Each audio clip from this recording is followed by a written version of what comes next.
Bago tayo magsimula, shoutout muna kay Ellison Nick, Gerald Diang, at kay Vincent Reyes. Simulan na natin. Sana mapili ang kwento ko. Ako nga pala si Carla. Gusto ko lang i-share yung nangyari sa amin noong outing ng team namin last year. Hanggang ngayon, hindi ko pa rin makalimutan yung gabing yon. Hindi ko alam kung matatawag bang kababalaghan o kung may iba talagang nangyari sa lugar na yon. April 2024 yon, summer outing ng office namin. Halos lahat ng empleyado sumama kasi libre lahat. May bus, pagkain, at resort accommodation. Ang venue ay isang private resort sa May Tanay, Rizal. Ang pangalan ay Liliw Resort. Oo, medyo kakaiba nga pakinggan pero sabi ng HR, bago lang daw at mura pa kaya doon kami nag-book. Maaga kaming umalis, mga 5 AM. Pagdating namin doon bandang 8:30, sobrang ganda ng tanawin. May bundok sa paligid, may ilog sa likod, at parang napakatahimik ng lugar. May dalawang malaking bahay, isa para sa babae at isa para sa lalaki. Pagdating namin, napansin namin agad ng isa kong teammate na si Rhea na parang ang tahimik masyado. Walang ibang guest, walang caretaker na lumapit.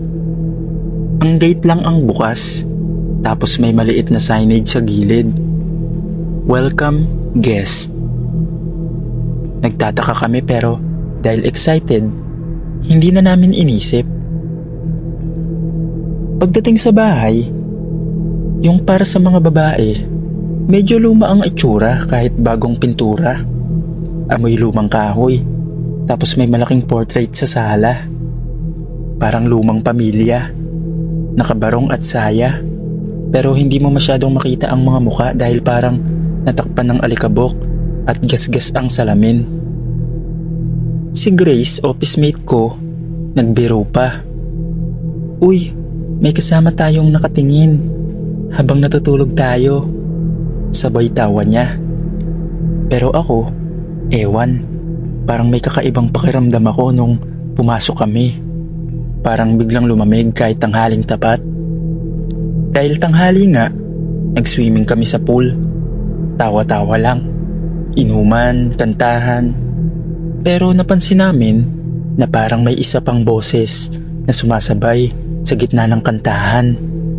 Mahina lang pero malinaw, parang babaeng kumakanta sa likod namin. Akala namin hangin lang o eko, pero nang sabay kaming tumigil sa pagkanta, may humabol na linya. Huwag kayong aalis. Biglang natahimik lahat. Si JR, isa sa mga lalaki, sumigaw ng, "Sino yun?" Pero walang sumagot. Nagkatinginan kami at natawa na lang. Pilit tinatabunan ng biro ang kaba. Pero ako, habang tumatawa, napansin ko sa kabilang gilid ng pool, may isang babaeng nakatayo, nakaputing bestida. Mahaba ang buhok pero hindi gumagalaw. Nang tumingin ako ulit, wala na siya. Akala ko dahil lang sa pagod ako o dahil medyo tipsy na ako, kaya hindi ko na lang pinansin. Pagsapit ng gabi, nagsimula kami magluto sa pavilion. Nandun lahat, pero si Rhea biglang nawala. Akala namin nag-CR lang, pero mga 20 minutes na, wala pa rin. Tinawag namin siya, pero walang sumasagot. Yung isa naming office mate, si Monique, pumunta sa may kwarto namin para hanapin siya. Pagbalik niya, nanginginig siya at halos hindi makapagsalita. Sabi niya, "Guys, nasa loob si Rhea, pero parang hindi siya mag-isa." Napatingin kaming lahat sa kanya.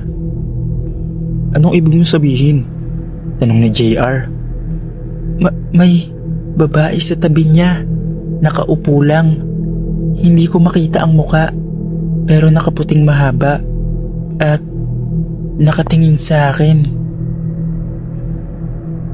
Pagkarinig namin kay Monique, biglang natahimik ang buong grupo. Tanging tunog lang ng hangin at mga kuliglig ang naririnig. Walang gustong gumalaw. Lahat kami nakatingin sa kanya, nanginginig. Pero halata mong nagsasabi siya ng totoo. Nanginginig yung kamay niya at basang-basa ng pawis kahit malamig na ang hangin. Si JR at si Patrick, yung mga lalaki sa grupo, nagdesisyon na puntahan si Rhea sa kwarto. Ako at si Monique, sumunod din sa likod nila kahit gusto ko nang umuwi ng oras na yun. Pagbukas namin ng pinto sa kwarto ng mga babae, madilim, kahit nakasaksak ang ilaw. Yung bumbilya, parang kumikislap lang ng kaunti. Parang ayaw magbukas ng tuluyan. At doon namin nakita si Rhea. Nakatayo siya sa harap ng salamin. Nakatalikod siya sa amin. Nakaputing t-shirt, basa ang buhok, at may parang putik sa mga paa. Akala namin nag-shower lang kaya tahimik. Pero nung lumapit si JR at tinapik siya sa balikat, bigla siyang umarap. Maputla, namumula ang mata, pero yung ngiti niya hindi normal. Parang pilit, parang masyadong mahaba. At sa mismong salamin sa likod niya, may isa pang muka. Isang babaeng nakaputi, nakadikit sa likod niya at nakayakap. Rhea, sabi ni Monique, halos pabulong. Sabi ko diba, huwag kayong aalis. Pagkasabi niya nun, bumukas bigla yung ilaw at parang nag-shake yung buong kwarto. Tumakbo kami palabas. Literal. Si JR, sinubukan niyang hilahin palabas, pero biglang nag-slam yung pinto at hindi na namin ubuksan. Narinig namin sa loob yung sigaw ni Rhea, parang humahalo sa sigaw ng isang babae. Hindi namin alam kung anong gagawin. Tumakbo kami sa caretaker area, pero walang tao, wala ring signal sa phone. Hanggang maya-maya, huminto yung sigaw. Natahimik na ulit. Pagbalik namin sa kwarto, bukas na ang pinto. Wala na si Rhea. Walang kahit sino. Ang naiwan lang, yung cellphone niya. Nasa sahig at nakabukas ang kamera. Naka-video. Nung pinanood namin, kita si Rhea umiiyak sa harap ng salamin. Ang sabi niya doon, may nakatingin sa likod ko. Tulungan niyo ako. Tapos may sumulpot sa likod niya. Yung babaeng nakaputi. Nilapit ang mukha sa mismong kamera. At malinaw na malinaw ang boses. Dito ka lang. Tapos nag-cut yung video. Kinabukasan, dumating yung may-ari ng resort. Matandang babae na tahimik lang. Nang tanungin namin kung nasan si Rhea, tahimik lang siyang tumingin sa amin at sabi niya, may mga bisita talagang ayaw paalisin dito. Yung kwarto na tinulugan nyo, dati dyan natagpuan yung anak kong nalunod sa ilog. Walang nakapagsalita sa amin. Isa-isa kaming napaiyak, lalo na nung makita namin yung kwarto ulit. Bago umalis, bukas pa rin ang ilaw at parang may aninong nakatayo sa salamin. Kinabukasan pagtapos ng outing, nagdesisyon kaming lahat na umuwi na lang. Wala nang nag-inuman, wala nang nagtawanan, tahimik ang biyahe pa uwi at wala ni isa man sa amin ang muling nagbanggit tungkol sa nangyari. Hindi na rin natagpuan si Rhea. Hindi namin alam kung saan siya napunta. At yung resort na yon, hindi na nagbukas kailanman. Hanggang dito na lang po, Sir Dave. Maraming salamat po.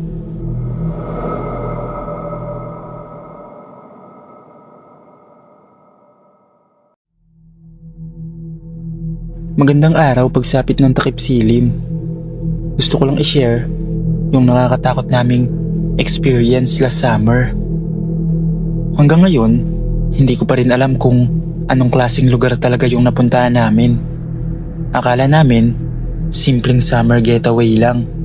Pero sa uli, parang ayaw na naming magbakasyon kahit kailan. Tawagin niyo na lang ako sa pangalang Ken. Noong April lang ito nangyari. Kasama ko yung mga kaibigan ko mula college. Sina Marco, Lay, Mika at Arvin. Plano namin mag-weekend trip para makapagpahinga. At gusto namin yung hindi masyadong matao. Yung tipong hidden gem, sabi ni Marco. Nakakita siya ng ad sa Facebook. Hindi ko nasasabihin ang pangalan ng resort. Tagong Paraiso sa Batangas. Maganda yung picture sa post. Infinity pool, overlooking view ng bundok, mga kubo na may ilaw sa gabi. Perfect sa tingin namin. Kaya nag-book kami agad at nagbayad ng down payment. Kinabukasan, nag-road trip na kami. Wala kaming waste location. Kasi sabi nung nag-reply sa amin sa messenger, madali lang hanapin. Sundan lang ang lumang daan sa may kilometer 87. Medyo sketchy pero dahil sanay kami sa mga probinsya, sige lang. Mga bandang 4 PM, palubog na ang araw at nasa gitna pa kami ng matarik na daan. Wala kaming kasalubong na sasakyan, walang karatula ng resort. Pero sa dulo ng kalsada, may nakasulat sa maliit na lumang signage na gawa sa kahoy yung pangalan ng resort. Tahimik ang paligid doon. Wala man lang tunog ng tao o kahit aso. Pagpasok namin sa gate, medyo nakakapanindig balahibo. Ang daming tuyong dahon. Parang matagal nang walang naglilinis. Pero dahil nakikita namin yung pool at mga kubo sa malayo, inisip naming siguro hindi lang well-maintained. Pagdating namin sa reception area, may matandang babae na nakaupo sa gilid. Hindi siya ngumiti, pero tinuro niya lang yung logbook at sinabing, "Sulatan niyo yan ang pangalan niyo sa dulo." Wala kaming ibang nakita sa paligid. Walang staff, walang ibang guest. Sabi ni Lay, baka off-season kaya konti tao. Tumangulang kami. Pagdating namin sa kubo namin, maayos naman.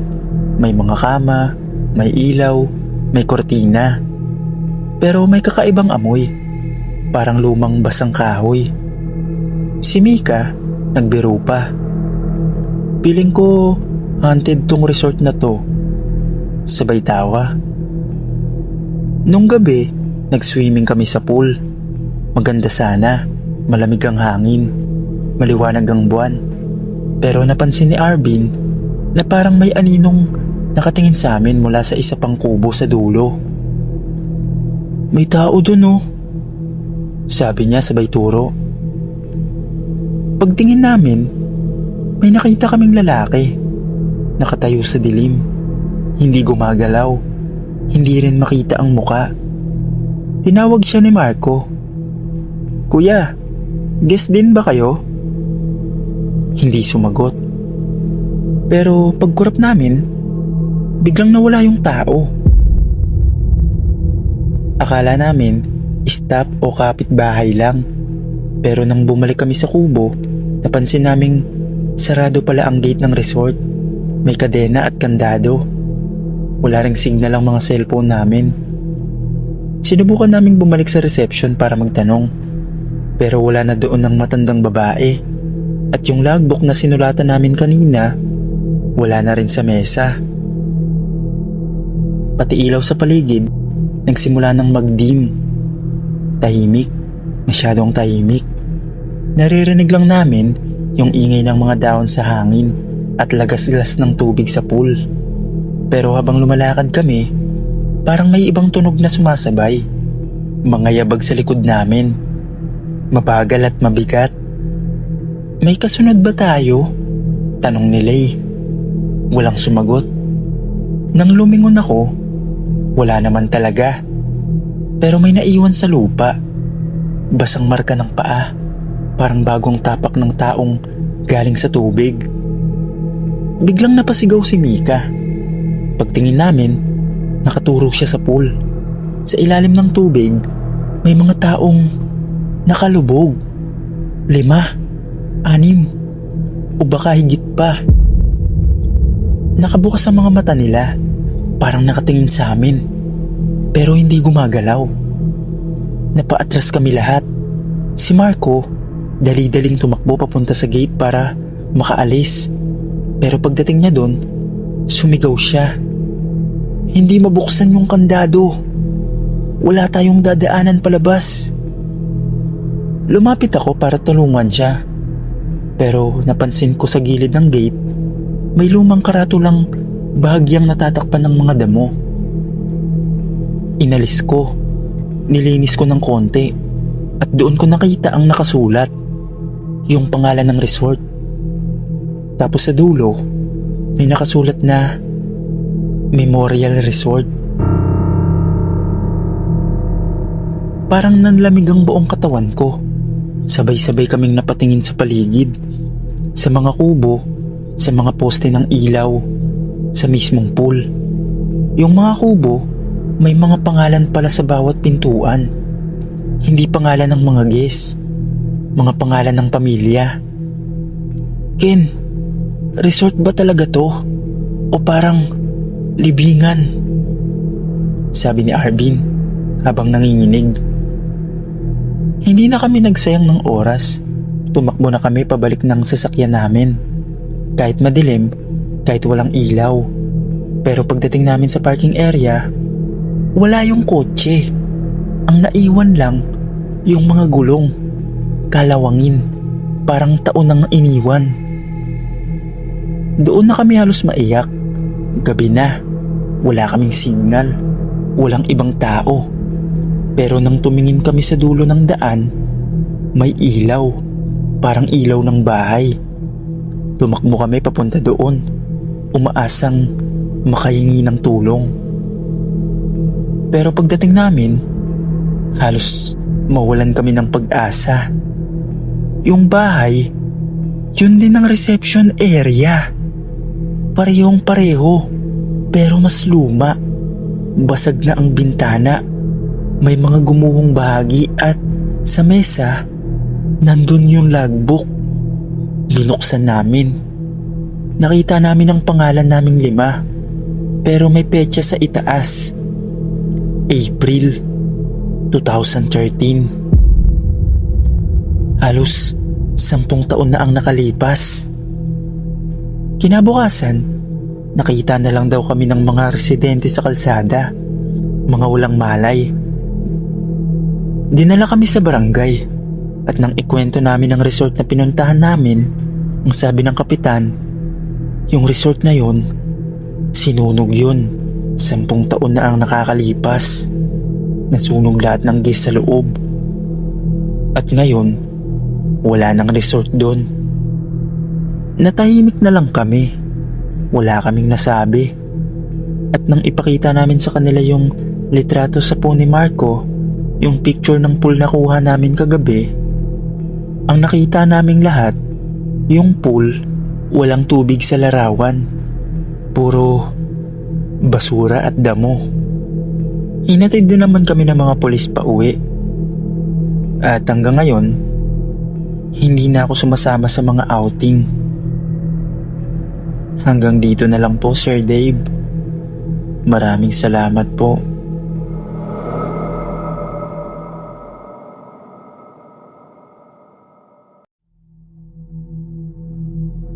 Ako nga po pala si Lisa. At gusto kong ibahagi tong kwentong hindi ko talaga makalimutan. Akala namin simpleng summer outing lang, pero naging bangungot. At hanggang ngayon, Pag naaalala ko yung mukha nung caretaker, nanlalamig pa rin ako. May office outing kami noong 2023 sa isang maliit na resort sa Tagaytay. Hindi ko nasasabihin ang pangalan ng resort. Medyo kilala raw dati pero bihira nang gamitin ngayon. Ayon sa HR namin, mura at private, kaya doon kami nag-book. Pagdating namin doon, mga 2:00 ng hapon, tahimik ang paligid.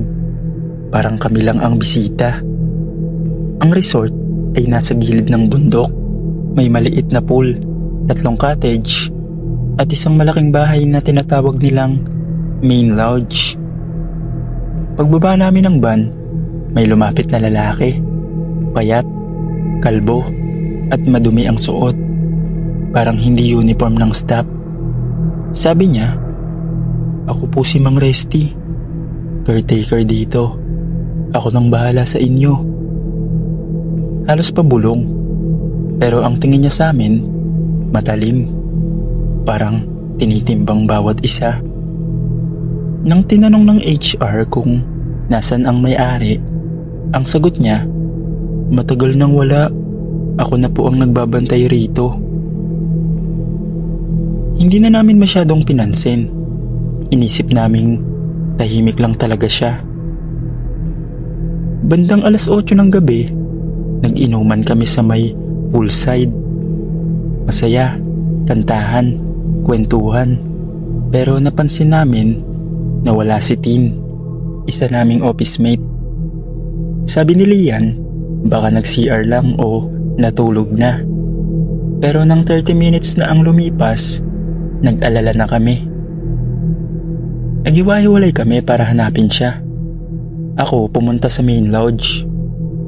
Sa loob, madilim, amoy lumang kahoy at kandila.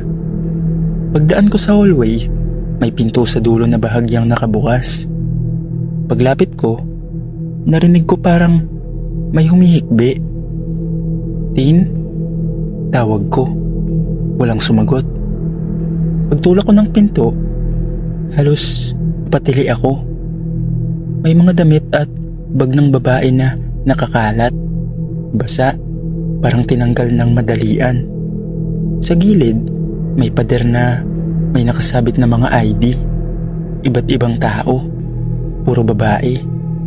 May petsa sa likod. Sa sahig, may maliit na sako at may dugo sa ilalim nito.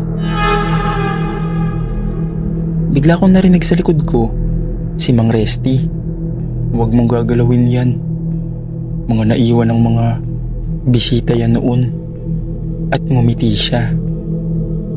"Matagal ko nang inaalagaan tong lugar. Dapat maayos lahat ng bisita bago umalis." Bago pa ako makasigaw, tumakbo ako palabas. Sumigaw ako, kina Lian at Marco. Tumakbo kami papuntang van. Pero wala na yung susi, nawawala. At nang lumingon kami sa pool, may nakita kaming katawan ng babae, lumulutang, si Tin. Nagsisigawan kami.